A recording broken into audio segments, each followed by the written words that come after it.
हमारे बड़े ही प्रिय श्रीधाम वृंदावन के अच्छे कथाकार, सुप्रसिद्ध कथाकार, सरस वाणी के वक्ता श्री अनिरुद्धाचार्य जी महाराज आए। ताली बजाकर स्वागत करो।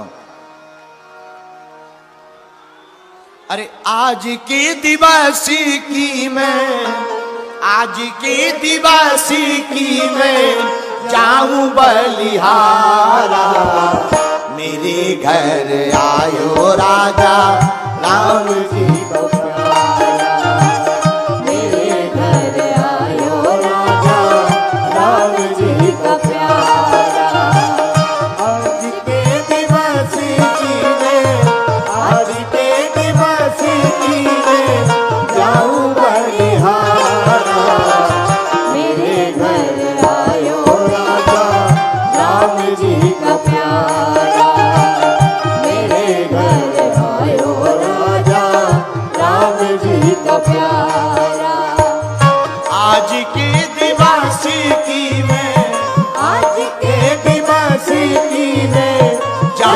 बलिहारा, मेरे घर आयो राजा राम जी का प्यारा, मेरे घर आयो राजा राम जी का प्यारा।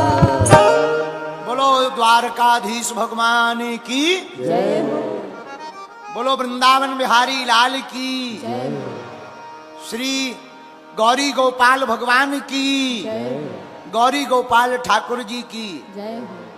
आप जो है वर्तमान समय में पूरे भारत के एक ऐसे अद्भुत वक्ता हैं जिन्होंने वृद्ध माताओं की सेवा करके पूरे भारत को नई राह दिखलाई है। ऐसे हमारे बड़े ही प्रिय अनुज और सुमधुर वाणी के रसिक श्री धाम वृंदावन के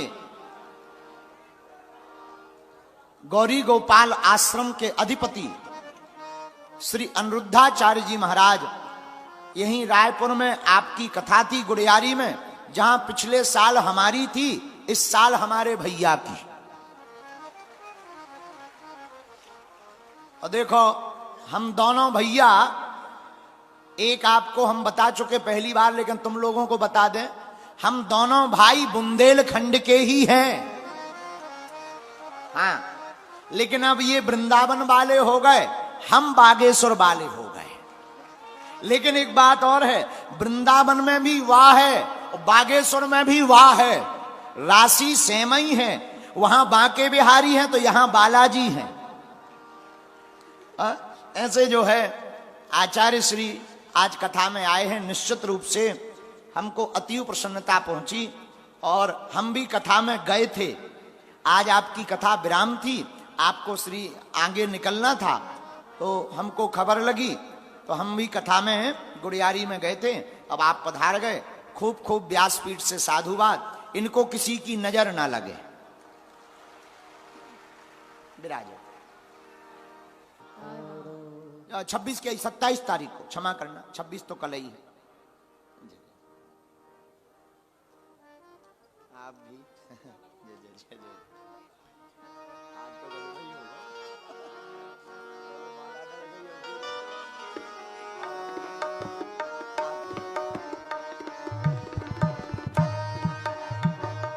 जब महाराज जी ने हमें माला डाली, हमने महाराज जी को माला डाली, तो हमने महाराज जी के कान में कहा बरमाला हो गई। लेकिन आज तो गजबई हो गई। अब महाराज जी अंगूठी लेके आए, अब हमका एंगेजमेंट। महाराज जी धीरे से बोले, महाराज जी वो बरमाला थी, ये एंगेजमेंट है। अब बाकी तुम पूछ लेना, डेट भावरों वाली है।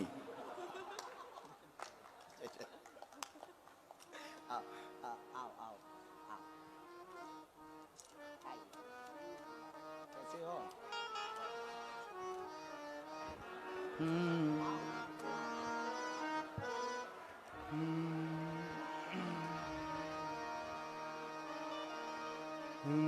लक्ष्मीनाथ समारंभां नाथयामुन मध्यमाम् अस्मदाचार्यपर्यन्तां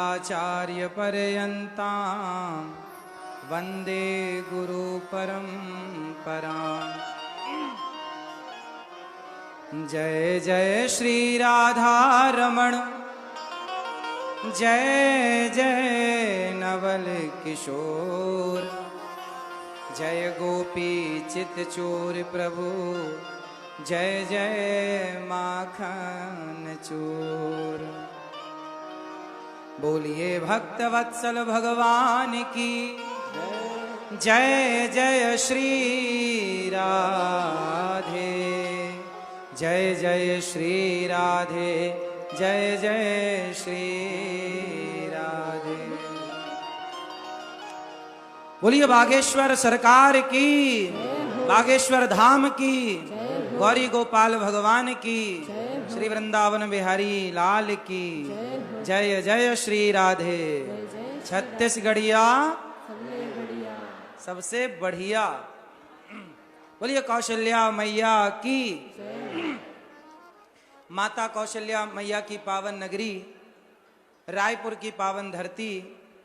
और आज आप सभी सुंदर सी पावन सी श्री हनुमान जी की पावन कथा श्रवण कर रहे हैं पूज्य महाराज जी के श्री मुख से। पूज्य महाराज जी के चरणों में दास अनिरुद्ध का कोटि कोटि नमन, कोटि कोटि प्रणाम। पूज्य हमारे बड़े भैया पूज्य महाराज जी बहुत सरल, बहुत सहज, हम सभी के हृदय में जो भक्ति का दीपक जलाने का कार्य कर रहे हैं वो अद्भुत है। आज की पीढ़ी में आज के युवाओं को जो शिक्षा स्कूल कॉलेज में यूनिवर्सिटियों में नहीं मिल पाती, वो शिक्षा सहज में महाराज जी प्रदान कर देते हैं। वह दिव्य अनुभूति, दिव्य ज्ञान पूज्य महाराज जी की दिव्य वाणी से हम लोग प्राप्त कर लेते हैं।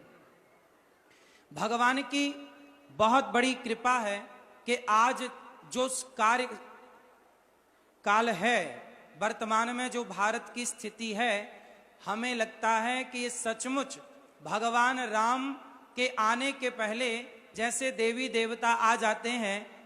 जब भगवान राम का जन्म हुआ ना, तो जोग लगन ग्रह बार तिथि सकल भय अनुकूल, सारी सब चीजें अनुकूल हो गईं और देवी देवता सब अपने अपने रूप बदलकर अयोध्या में अयोध्यावासी बनकर, मथुरा वृंदावन में ब्रजवासी बनकर भगवान का परिकर प्रकट हुआ। ऐसे राम लला आए, उसके पहले परमात्मा ने, भगवान ने ऐसे महान संतों को, दिव्य विभूतियों को भारत में यत्र तत्र सर्वत्र भेज करके पहले एक दिव्य सुंदर सा भगवान ने माहौल बना दिया। चारों ओर अब धर्म की ध्वजा लहरा रही है, चारों ओर सनातन संस्कृति सुंदर अपनी चरम सीमा में पहुंच गई है। और हम सभी इस बात से बहुत आह्लादित हैं, खुश हैं कि आज का यूथ, आज का नौजवान, हमारी माताएं, हमारी बहनें अपनी संस्कृति को जान रही हैं, पहचान रही हैं।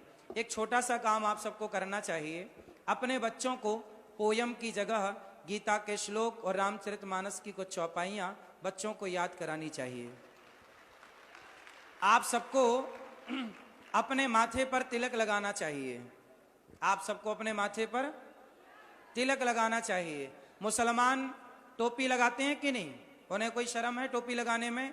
जब मुसलमान भाइयों को टोपी लगाने में कोई लाज शर्म नहीं, तो हम सनातनियों को भी माथे पर तिलक लगाने में और धोती कुर्ता पहनने में कोई लाज नहीं आनी चाहिए। हम सभी को अपनी संस्कृति, धरा ये जिस पर घूम रही, हम उसी केंद्र के बिंदु हैं। गर्व से कहो हम हिंदू हैं, हम हिंदू हैं, हम सनातनी हैं। हम ऐसे सनातनी हैं जो, देखिए, हिंदू सनातन संस्कृति श्रेष्ठ क्यों? कोई आपसे सवाल करे कि भारत में अनेक मजहब और पंथ हैं, उसमें हमारा धर्म सनातन धर्म भी है। धर्म तो सनातन ही है, बाकी तो सब मजहब और पंथ हैं। पर सबसे श्रेष्ठ कौन है? यदि कहा जाए कि सनातन संस्कृति श्रेष्ठ क्यों है और दूसरे श्रेष्ठ क्यों नहीं है, वो तो अपने को श्रेष्ठ मानते हैं। हिंदू कहता है हम श्रेष्ठ हैं, अन्य मजहबी कहता है हम श्रेष्ठ हैं, अन्य पंथी कहता है हम श्रेष्ठ हैं। अब डिसीजन कौन ले कि श्रेष्ठ कौन है? आओ इस पर विचार कर लेते हैं कि श्रेष्ठ कौन है। अच्छा बताओ, प्राण लेने वाला बड़ा होता है या जीवन दान देने वाला बड़ा होता है? जीवन दान। हाँ, हमारे यहां त्योहार आते हैं, दीपावली, होली, दशहरा। बताओ, होली आती है तो क्या किसी की हत्या होती है? जोर से। दीपावली आती है, किसी की हत्या होती है? दीपावली आती है, दीप जलाकर मिठाई बांटकर उत्सव मनाया जाता है। होली आती है, रंग गुलाल लगाकर उत्सव मनाया जाता है। दशहरा आता है तो प्रभु राम का दर्शन करके दशहरा मनाया जाता है। हमारे सारे त्योहार आते हैं, लड्डू बांटकर खुशियां मनाई जाती हैं। क्या मजाल के किसी बकरे की गर्दन पर तलवार चल जाए? क्या मजाल के किसी की हत्या हो जाए? लेकिन हिंदू संस्कृति, भारतीय संस्कृति, सनातन संस्कृति के अतिरिक्त और जो हैं, वो लोग जब अपना त्योहार मनाते हैं तो नालियों में खून की नदियां बह जाती हैं। अब आप ही बताइए कि उत्सव, खुशी किसी की जान लेकर मनाए या माथे पर तिलक लगा करके मनाए? इसलिए होली आती है तो गुलाल लगाया जाता है, लेकिन किसी की हत्या। हमारा धर्म श्रेष्ठ क्यों है? कोई आपसे प्रश्न करे तो कह देना, क्योंकि पूरी दुनिया में केवल हिंदू ऐसा है जो अहिंसा की बात करता है। अहिंसा ही परमो धर्म, अहिंसा ही परमो धर्म। ये अहिंसा की बात करने वाला पूरी दुनिया में कोई है तो सनातन धर्म में ही अहिंसा की बात होती है। इस धरती पे आप बताइए, हमारे पूज्य महाराज जी सनातन की देश विदेश में जा जाकर के सेवा कर रहे हैं। इनके माध्यम से कितने लोगों की शराब छूट गई, कितने लोगों का मांस छूट गया, कितनों की बिगड़ी जिंदगी बन गई। इन्होंने आज तक केवल ये बताया है कि हमें प्राणों की रक्षा करना है, प्राणों का हरण करना इन्होंने कभी नहीं सिखाया। हमारी संस्कृति, हमारा कोई भी धर्म गुरु, कोई भी संत हमारे को दया पहले सिखाई जाती है। दया धर्म का मूल है। पाप मूल अभिमान और तुलसी दया ना छोड़िए, जब तक घट में प्राण। इसलिए आप भी अपने बच्चों को अपने धर्म के बारे में बताओ। अच्छा, आप सनातन धर्म को कितना जानते हैं? आज सबसे बड़ी विडंबना यह है कि हम लोग अपनी संस्कृति को समझना नहीं चाहते, अपने धर्म को समझते नहीं है। अच्छा बताओ, कर्म बड़ा है या धर्म बड़ा है? जोर से। कर्म बड़ा है। कितने लोग इस बात का समर्थन करेंगे कि कर्म बड़ा है? बहुत लोग कह रहे हैं कर्म बड़ा है। चलो, अब धर्म बड़ा है, कितने लोग मानेंगे? ठीक है, बहुत लोग हैं जो धर्म को बड़ा मान रहे हैं, पर कुछ लोग हैं जो कर्म को भी बड़ा मानते हैं। अच्छा, कर्म, यदि आप कहते हैं जी कर्म बड़ा है, क्योंकि आपने ट्रक के पीछे लिखा तो पढ़ा होगा कर्म ही पूजा है, और ये बात ट्रकों के पीछे लिखी रहती है, क्योंकि अधूरा है ना। कर्म ही पूजा है, ये सेंटेंस अधूरा है। पूरा करेंगे कैसे?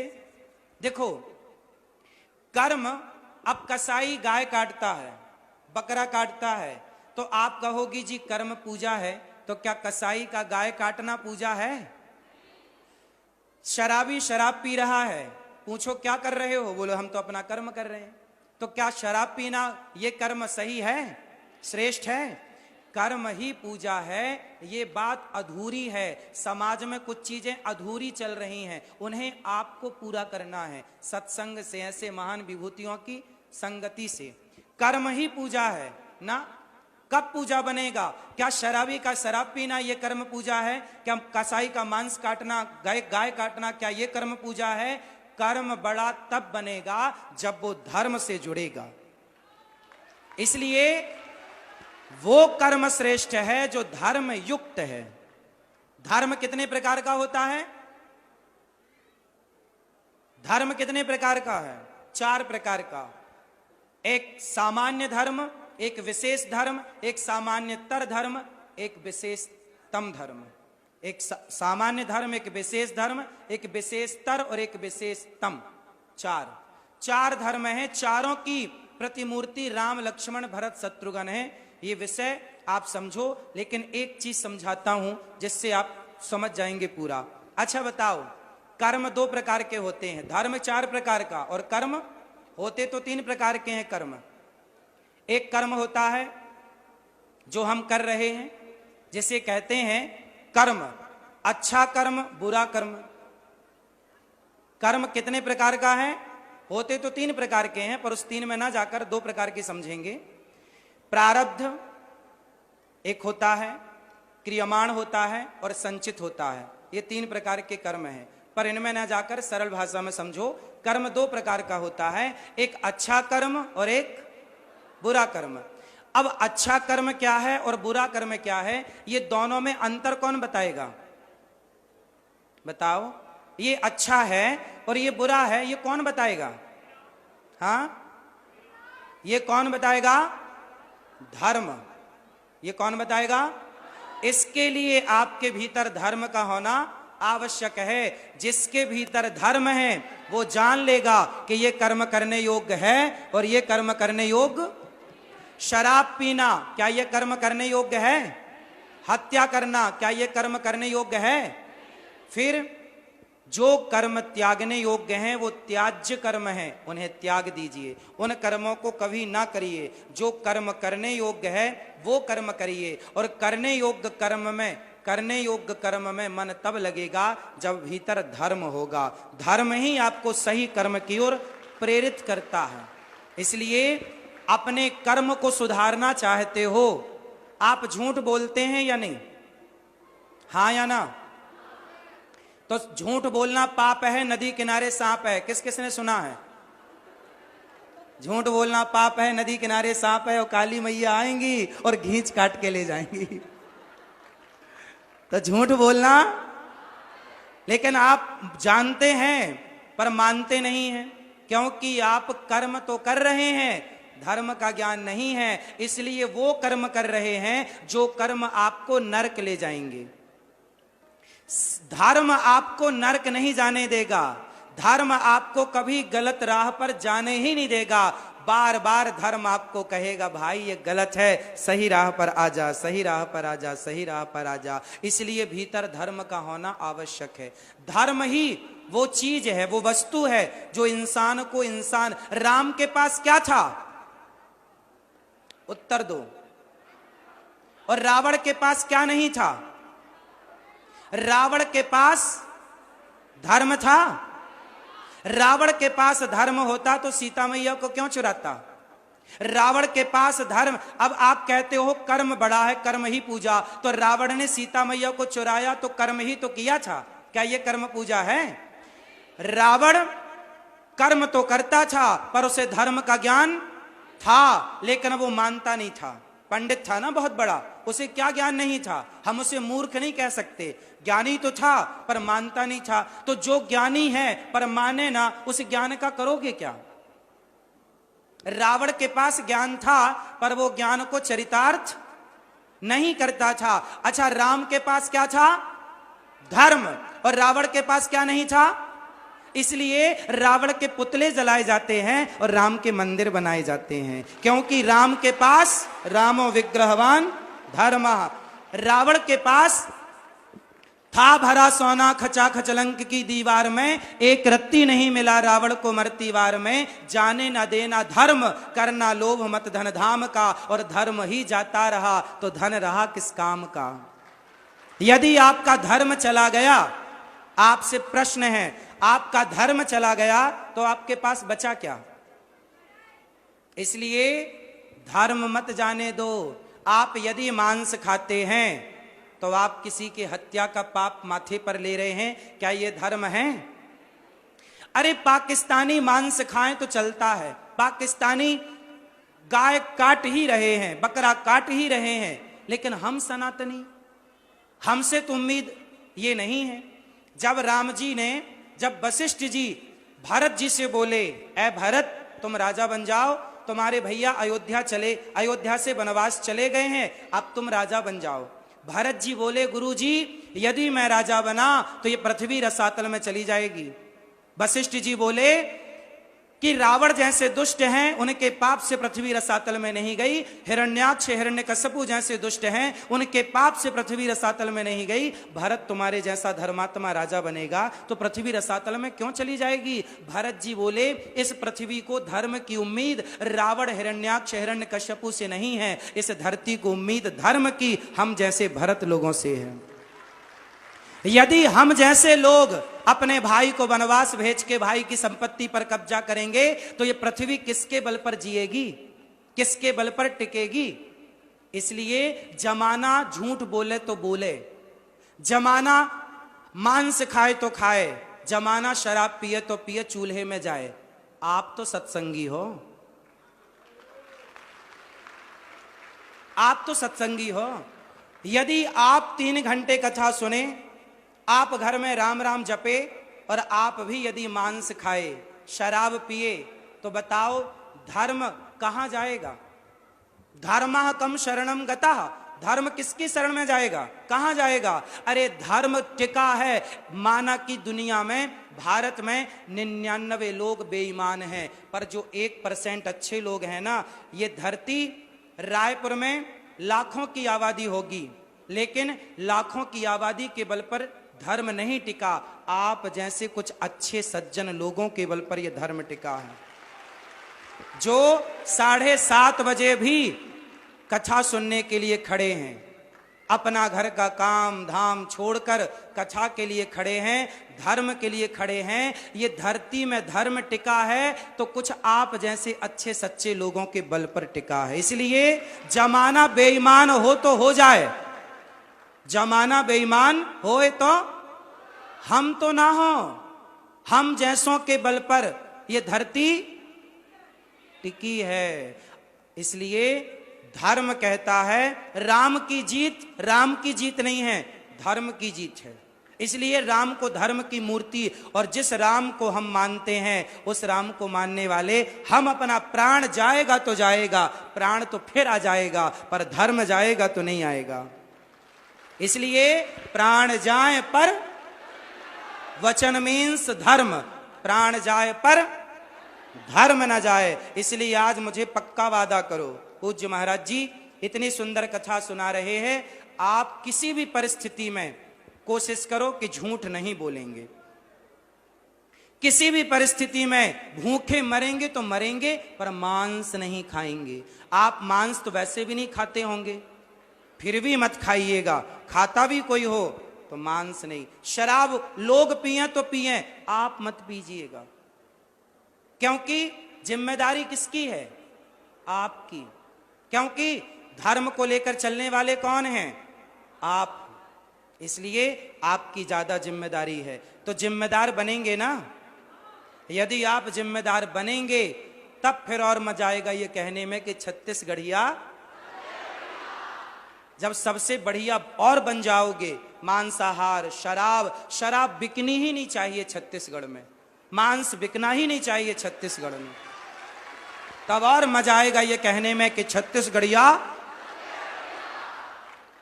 तो आप कितने लोग बात से सहमत हैं कि प्राण जाए पर?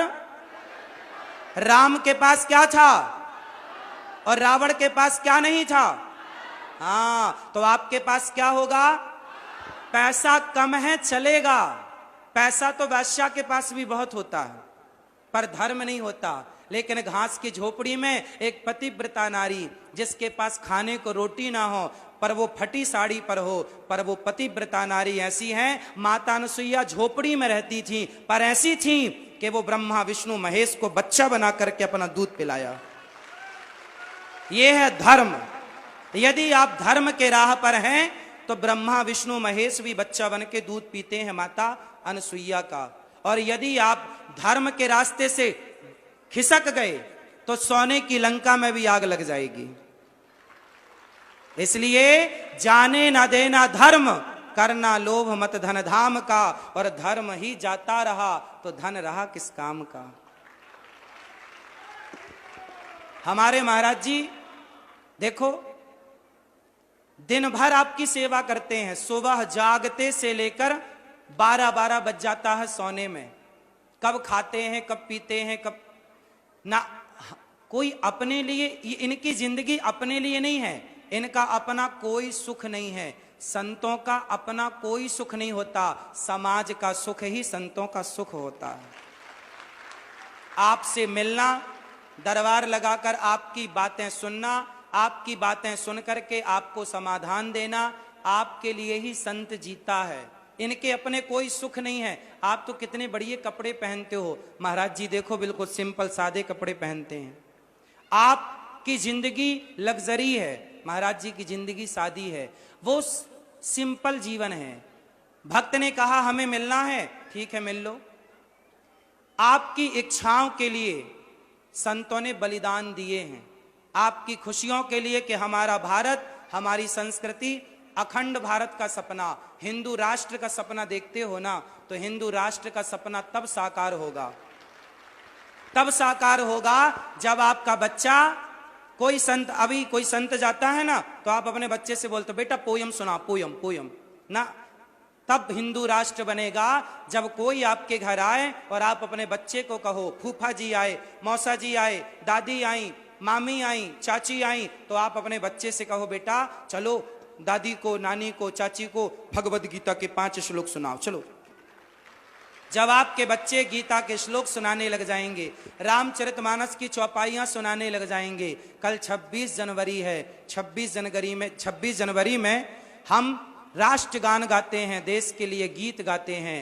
हमें भगवद गीता भी गाना चाहिए, हमें रामचरितमानस की चौपाइयां भी गाना चाहिए। और गीता केवल अदालतों में ना हो कि हम गीता पर हाथ रख के कसम खाते हैं, जो कहेंगे सच कहेंगे, सच के सिवा कुछ नहीं कहेंगे। जो गीता सुना नहीं, जाना नहीं, समझा नहीं, वो कितना झूठ बोलेगा गीता पे हाथ रख के भी। इसलिए गीता को अदालतों की जरूरत नहीं है, गीता को बस्तों में, बच्चों के बस्तों बैग में जाने की जरूरत है, स्कूल में सिलेबस में पढ़ाने की जरूरत है। यदि बच्चे गीता पढ़ेंगे तो अदालत कोर्ट कचहरी तक जाने की संभावना ही खत्म हो जाएंगी। यदि हिंदू राष्ट्र चाहते हो तो अपने बच्चों को गीता पढ़ाओ, और केवल पढ़ाओ ना, गीता जियो, अर्थात गीता के राह पर चलो,